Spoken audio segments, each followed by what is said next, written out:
ओम शांति। 4 दिसंबर 1972 की अव्यक्त मुरली।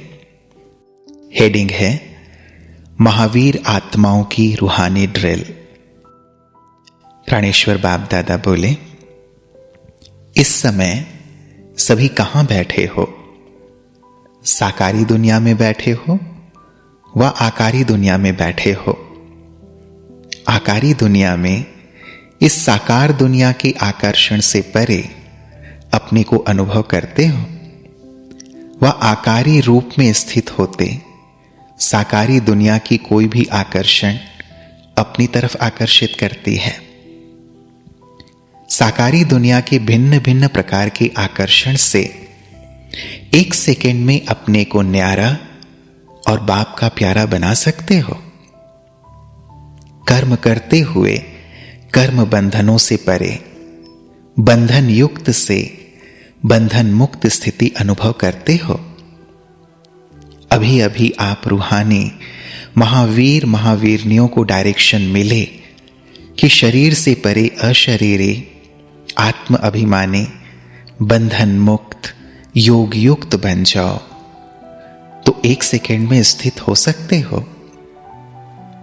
जैसे हठ योगी अपने श्वास को जितना समय चाहें उतना समय रोक सकते हैं, आप सहज योगी, स्वतः योगी, सदा योगी, कर्म योगी, श्रेष्ठ योगी अपने संकल्प को, श्वास को प्राणेश्वर बाप के ज्ञान के आधार पर जो संकल्प, जैसा संकल्प, जितना समय करना चाहो उतना समय उसी संकल्प में स्थित हो सकते हो। अभी अभी शुद्ध संकल्प में रमण करना, अभी अभी एक संकल्प में स्थित होना, यह प्रैक्टिस सहज कर सकते हो। जैसे स्थूल में चलते चलते अपने को जहां चाहें रोक सकते हो। अचल अडोल स्थिति का जो गायन है वह किन्हों का है? तुम महावीर महावीरनिया श्रीमत पर चलने वाले श्रेष्ठ आत्माएं हो ना। श्रीमत के सिवाय और सभी मतें समाप्त हो गई ना। कोई और मत वार तो नहीं करते।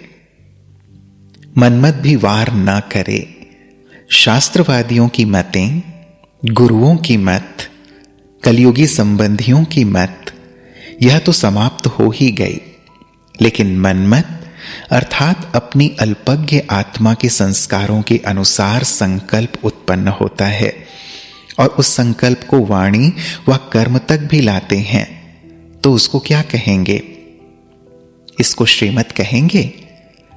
वह व्यर्थ संकल्पों की उत्पत्ति को श्रीमत कहेंगे?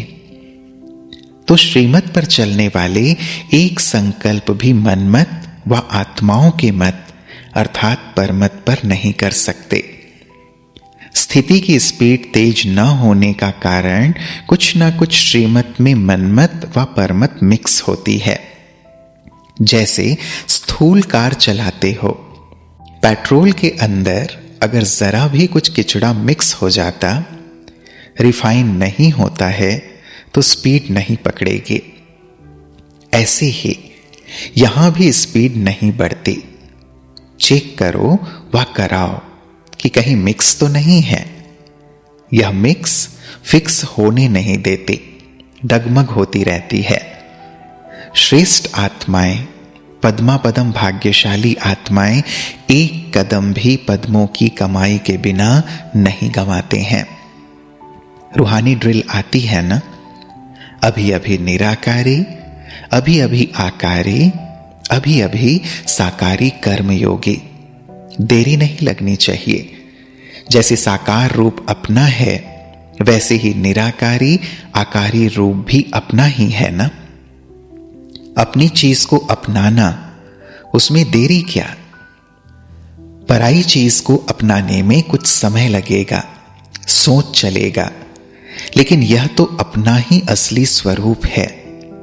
जैसे स्थूल चोले को कर्तव्य के प्रमाण धारण करते हो और उतार देते हो, वैसे ही इस साकार देह रूपी चोले को कर्तव्य के प्रमाण धारण किया और न्यारा हुआ।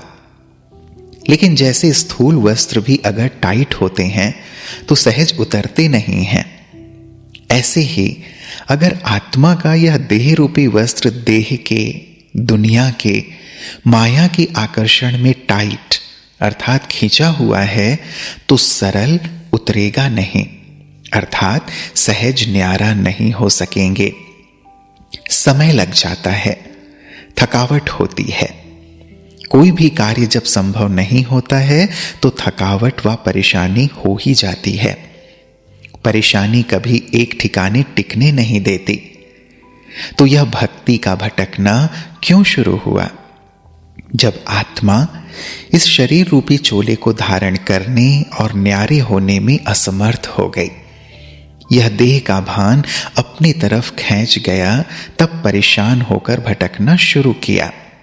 लेकिन अब आप सभी श्रेष्ठ आत्माएं इस शरीर के आकर्षण से परे 1 सेकेंड में हो सकते हो, ऐसी प्रैक्टिस है।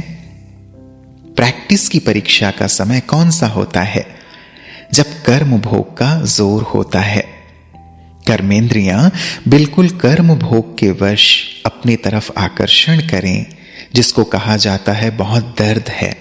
कहते हैं ना, बहुत दर्द है, इसलिए थोड़ा भूल गए।